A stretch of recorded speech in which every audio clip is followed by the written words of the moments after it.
السلام علیکم ناظرین، آپ دیکھ رہے ہیں بیت اللہ ریئیکشن، اور آج ہم جس ویڈیو کو دیکھنے والے ہیں اس کا ٹائٹل ہے اسلام میں عورتوں کو کتے سے کمپیئر کیا گیا ہے۔ لیکن میں نہیں کہہ رہا ہوں، آپ لوگ میری بات کا برا مت مانیے گا۔ آپ لوگ اس ویڈیو کو لاسٹ تک دیکھیے اور خود ہی ساری جانکاری جاننے کی کوشش کیجیے۔ تو چلیے ویڈیو کو اسٹارٹ کرتے ہیں۔ اسلام میں عورت کو کتے کے ساتھ کمپیئر کیا گیا ہے۔ فوکس، یہ بات میں اپنی طرف سے نہیں کہہ رہا، یہ ان کی اپنی کتاب میں درج ہے۔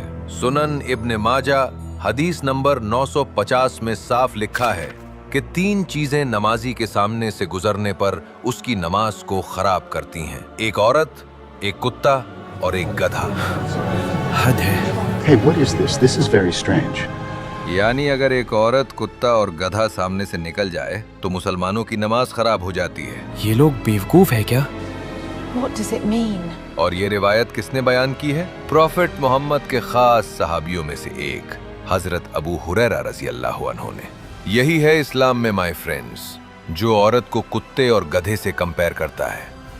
کیا ہم اس سچائی سے اپنی آنکھیں چرا سکتے ہیں؟ Absolutely not. میں حیران ہوں۔ حد ہے، یہ لوگ بیوقوف ہے کیا؟ May God give these people some sense. آئیے مل کر ان سب کے لیے پرارتھنا کریں۔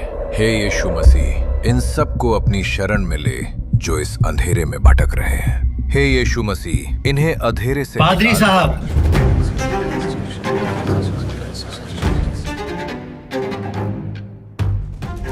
آپ جو کہنا چاہتے ہیں کھڑے ہو کر کہیے، پلیز کھڑے ہو جائیں۔ ہم لوگ اندھیرے میں نہیں ہیں، بلکہ اندھیرے میں وہ لوگ بھٹکتے ہیں جن کے پاس آدھا ادھورا گیان ہوتا ہے۔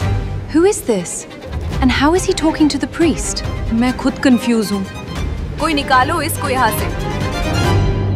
آپ کرسچن نہیں لگتے ہیں، آپ کی تعریف اس خدا کی جس نے مجھے بنایا۔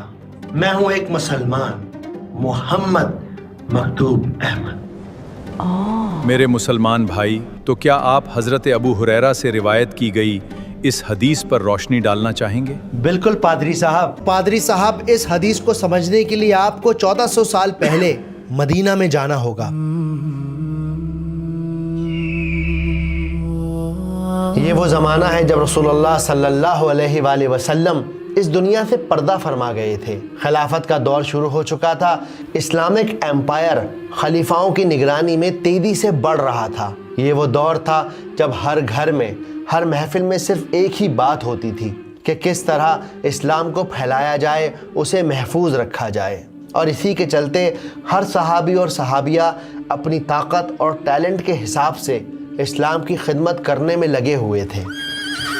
جسم سے مضبوط صحابہ الگ الگ شہروں اور ملکوں تک اسلام کا پیغام پہنچا رہے تھے۔ دوسری طرف قرآن کے حفاظ، یعنی وہ لوگ جنہوں نے قرآن کو یاد کیا ہوا تھا، وہ اللہ کے کلام کو لوگوں کے دلوں میں محفوظ کروا رہے تھے، انہیں قرآن یاد کروا رہے تھے تاکہ قرآن اور سنت کا ایک ایک لفظ لوگوں کے دلوں میں محفوظ ہو سکے۔ اور اسی عظیم مشن میں عورتیں کسی سے پیچھے نہ تھیں۔ کچھ عورتیں تھیں جو مسلمانوں کی خدمت میں لگی ہوئی تھیں، کچھ بچوں کی تربیت کر رہی تھیں، تو نہ جانے کتنی ہی عورتیں مردوں کو رسول اللہ صلی اللہ علیہ وآلہ وسلم کی حدیثیں اور اللہ کا دین سکھا رہی تھیں۔ تو جیسا میں نے بتایا، یہ حدیث قولی ہے، حدیث قدسی نہیں، ٹھیک؟ حدیث قولی یعنی نبی پاک کا سیدھا فرمان۔ بہت خوب۔ اور اس دور کی سب سے بڑی محدث حضرت عائشہ رضی اللہ عنہ۔ آپ کا درجہ صرف نبی کی بیوی کا نہیں ہے، بلکہ آپ بہت بڑی فقیہہ تھیں۔ حضرت عائشہ نے اکیلے 2200 سے زیادہ حدیثیں روایت کی ہیں۔ بڑے بڑے صحابہ آپ کے دروازے پہ علم حاصل کرنے کے لیے لے آتے تھے۔ یا ام المومنین، شادی کا اصلی سکون کیا ہے؟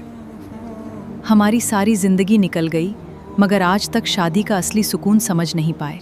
عائشہ کہتی ہیں کہ میاں بیوی ایک دوسرے کا لباس ہیں، تو اصلی سکون اسی میں ہے کہ دونوں ایک دوسرے کی کمزوریوں اور عیب پر پردہ ڈالیں۔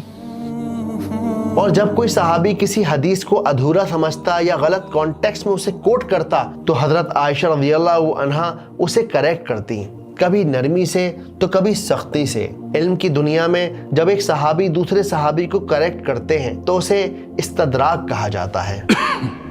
اور پادری صاحب، یہ کوئی ڈھکی چھپی بات نہیں ہے۔ اسلامک کلچر ایک عورت کا آدمی کو کریکٹ کرنا اتنا نارمل ہے कि उसके ऊपर किताबें लिखी गई हैं। ये रिलीजन तो बड़ा लिबरल है।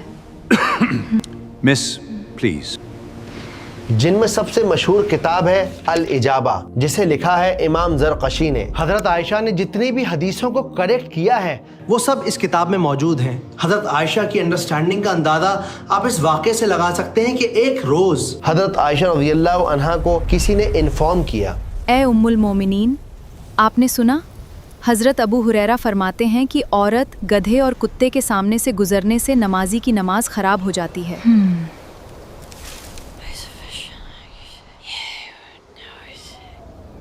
आयशा कहती हैं कि इन लोगों ने तो हमें कुत्तों और गधों के बराबर कर दिया। और तो और आयशा ने खुद ने इसकी दलील भी दी कि जब नबी पाक नमाज पढ़ते थे तो आयशा आपके सामने लेटी होती थीं, और जब आयशा को उठना होता तो वो आहिस्ता से खिसक जाती थीं। यानी आयशा नमाज के दौरान नबी पाक और क़िबले के दरमियान होती थी। जी बिल्कुल ऐसा ही कहा आयशा ने। अल्हम्दुलिल्लाह, फिर तो बहस ही ख़त्म हो गई। आप कह रहे हैं कि हज़रत आयशा की इस गवाही ने पूरी बहस ही ख़त्म कर दी? बिल्कुल पादरी साहब, क्योंकि अगर औरत के सामने होने से नमाज टूटती है तो फिर नबी पाक की नमाज हर रात किस तरह होती रही।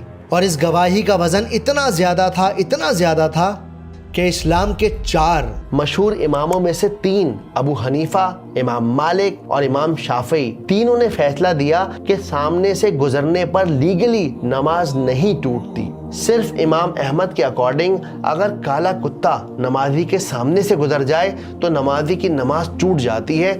लेकिन औरत के बारे में सबका एक ही जवाब है कि नमाज नहीं टूटती है। लेकिन अब सवाल ये खड़ा होता है कि अबू हुरैरा रज़ियल्लाहु अन्हु ने ऐसी बात कही ही क्यों? क्या फिर मिस्टर मकतूब, मैं भी बिल्कुल यही सोच रही थी। Please continue. Thank you father. तो जैसा मैं कह रहा था कि सवाल ये है कि हजरत अबू हुरैरा रज़ियल्लाहु अन्हु ने ऐसी बात कही ही क्यों? क्या वो गलत थे? बिल्कुल नहीं। असल में मसला यहाँ पर हदीस का नहीं है। तो फिर मसला है किस चीज़ का मिस्टर मकतूब? बिल्कुल, आखिर ऐसा कहा ही क्यों? I am little confused. मसला कॉन्टेक्स्ट का है। जब रसूलुल्लाह सल्लल्लाहु अलैहि वसल्लम ने ये बात कही तब किस कॉन्टेक्स्ट में कही, और इसको समझने के लिए आपको अरेबिया का वो दौर देखना होगा जब नमाज खुले मैदानों में होती थी। ये वो वक्त था जब मस्जिदों में आज जैसी दीवारें नहीं थीं, बल्कि नमाजी खुले मैदान में खड़े होकर नमाज पढ़ा करते थे और उनकी नज़र खुले मैदान में दूर दूर तक जाती थी। अब सामने से कोई भी गुजरे, मर्द हो, औरत हो, कुत्ता हो, गधा हो, ऊंट हो, इंसान का दिमाग किसी चीज़ के गुजरने से, सामने आने से भटक ही जाता है, और जिससे नमाज के अंदर खलल पैदा होता है, एक डिस्टर्बेंस क्रिएट होता है। और इसी भटकी हुई नज़र को बचाने के लिए रसूलुल्लाह सल्लल्लाहु अलैहि वसल्लम ने एक प्रैक्टिकल सॉल्यूशन दिया।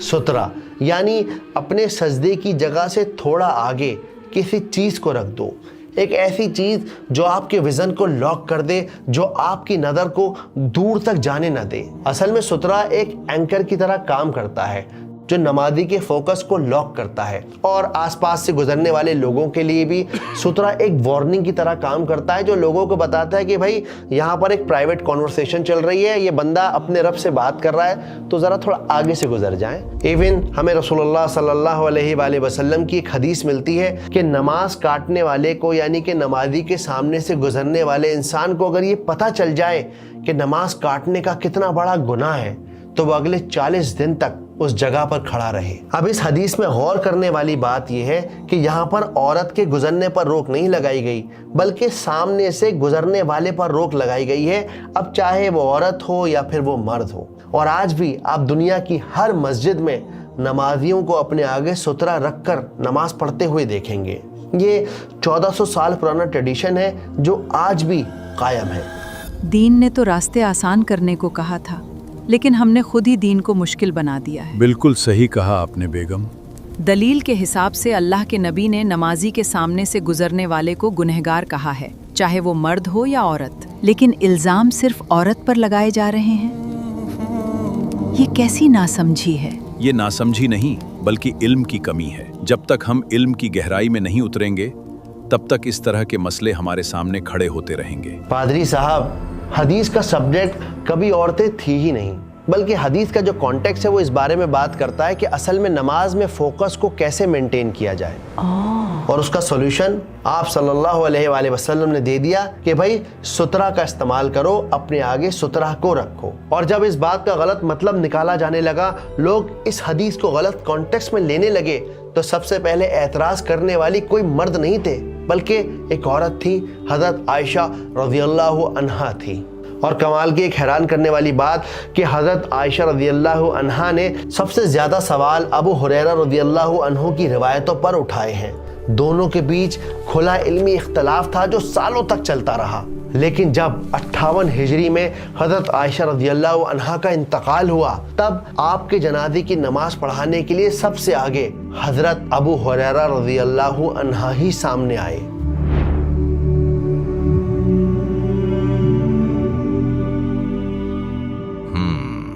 यानी इस हदीस में औरत को कुत्ते के साथ कंपेयर नहीं किया गया, बल्कि इबादत में फोकस बनाए रखने के लिए सुतरा के इस्तेमाल का हुक्म दिया गया है। बिल्कुल पादरी साहब, आपकी दलील ने मुझे काफी हद तक सैटिस्फाई किया है, लेकिन फिर भी इस्लाम में हमें कोई महिला स्कॉलर नजर नहीं आती। सारे बयान, सारे मौलाना और ज्यादातर हदीसें बयान करने वाले भी मर्द ही दिखाई देते हैं। क्या आपको नहीं लगता कि इस्लाम मर्दों का मजहब है? और अगर ऐसा नहीं है तो क्या आप किसी एक फीमेल स्कॉलर का नाम बता सकते हैं?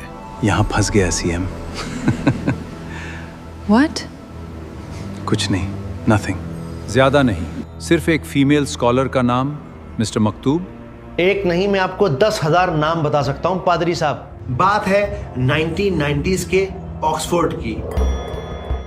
डॉक्टर मोहम्मद अकरम नदवी ने एक प्रोजेक्ट शुरू किया। वो ढूंढना चाहते थे कि इस्लामिक हिस्ट्री में कितनी औरतें हैं जो हदीस की स्कॉलर हैं, इस्लाम की स्कॉलर हैं। डॉक्टर मोहम्मद अकरम नदवी को लगा कि शायद 20-30 औरतें मिल जाएंगी और एक छोटा सा बुकलेट बन जाएगा। लेकिन जब आपने रिसर्च करना शुरू किया तो आप हैरान रह गए कि किताबें लिखते लिखते लिखते लिखते 43 वॉल्यूम भर गए और इन 43 वॉल्यूम्स में 10,000 फीमेल स्कॉलर्स की जिंदगी को वर्ड बाय वर्ड दर्ज किया गया। और इन किताबों में सबसे पहली स्कॉलर का नाम वही है हज़रत आयशा रज़ियल्लाहु अन्हा। आपके भांजे उर्वा बिन जुबैर कहते हैं कि मैंने फिक्र में, मेडिसिन में और शायरी में आयशा से बड़ा कोई आलिम नहीं देखा। आयशा रज़ियल्लाहु अन्हा सिर्फ हदीसों की ही एक्सपर्ट नहीं थी, बल्कि आपको हज़ारों अरबिक पोइट्री ज़बानी याद थी।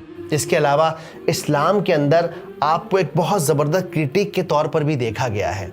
बड़े बड़े सहाबा, बड़े बड़े आलिम जब किसी हदीस पर फंस जाते या किसी इस्लामी कानून के मामले में फंस जाते तो लोग एक दूसरे को राय देते कि जाओ जाकर आयशा से इस मसले के बारे में पूछो।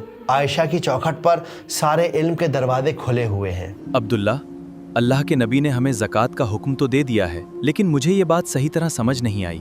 साद, तुम्हें हज़रत आयशा के दरवाजे पर दस्तक देनी होगी। हज़रत अबू मूसा अशारी फरमाते हैं, जब भी हमें कोई हदीस समझने में मुश्किल पेश आती तो हम हज़रत आयशा की तरफ रुजू करते। बहुत शुक्रिया मेरे भाई, तुमने मेरी परेशानी दूर कर दी। मैं अभी हज़रत आयशा के पास जाता हूँ। पादरी साहब, वैसे तो इन किताबों में 10,000 स्कॉलर्स के नाम मौजूद हैं, लेकिन मैं आपको कुछ गिने चुने नाम ही बताऊंगा, जैसे उम्मु दर्दा जो डेमस्कस की मस्जिदों में हदीस और फिक़्ह की क्लास लेती थी, और आपके स्टूडेंट्स में उमय्यद डायनेस्टी के 5वें खलीफा अब्दुल मालिक बिन मरवान भी मौजूद थे। यानी एक औरत अपने वक्त के सबसे ताकतवर हुक्मरान को पढ़ाती थी। और जब हम इस किताब के पन्ने पलटते हैं तो हमें 11वीं सदी की आलिमा करीमा अल मरवाजिया का नाम भी मिलता है। वो स्कॉलर जिन्हें सही बुखारी की हदीसों का एक्सपर्ट माना जाता है। इनके ज़माने में ये बात मशहूर थी। मुझे समझ नहीं आ रहा कि सही बुखारी का इल्म कहाँ से हासिल करूं। प्यारे बेटे, बुखारी पढ़नी है तो मक्का जाओ करीमा के पास। इमाम बुखारी की किताबों जैसी महारत किसी और के पास नहीं। यही नहीं, डॉक्टर नदवी की किताबों में और भी नाम मेंशन हैं, जैसे फातिमा अल फहरी। साल 859 में इस लेडी ने अपने अब्बा की पूरी विरासत खर्च करके फैज में एक एजुकेशनल इंस्टीट्यूट खड़ा किया। अल क़रवैन यूनेस्को और गिनीज वर्ल्ड रिकॉर्ड के मुताबिक ये दुनिया की सबसे ज़्यादा पुरानी और कॉन्टिन्यूसली चलने वाली यूनिवर्सिटीज़ में से एक है। यानी ऑक्सफोर्ड से पहले, कैम्ब्रिज से पहले दुनिया की पहली यूनिवर्सिटी बनाने वाला कोई मर्द नहीं है, बल्कि एक औरत है। ये दर्जा है औरत का पादरी साहब इस्लाम में। मेरा ख्याल है کہ آپ کو آپ کے سوالوں کا جواب مل گیا ہوگا۔ ڈاکٹر ندوی کی کتابیں میں نے آپ کے چیمبر میں رکھوا دی ہیں، وقت ملے تو پڑھ لیجئے گا اسلام کو اور بہتر سمجھنے کے لیے۔ اللہ حافظ۔ تو آج کی ویڈیو میں بس اتنا ہی۔ امید ہے اس ویڈیو کو دیکھنے کے بعد آپ کو اس معاملے کی سچائی سمجھ آ گئی ہوگی۔ اگر ویڈیو پسند آئی ہو تو ہمارے چینل کو سبسکرائب ضرور کریں، کیونکہ میں ایسے ہی ویڈیو لاتا رہتا ہوں۔ تو اب ملتے ہیں اگلی ویڈیو میں۔ السلام علیکم ورحمۃ اللہ وبرکاتہ۔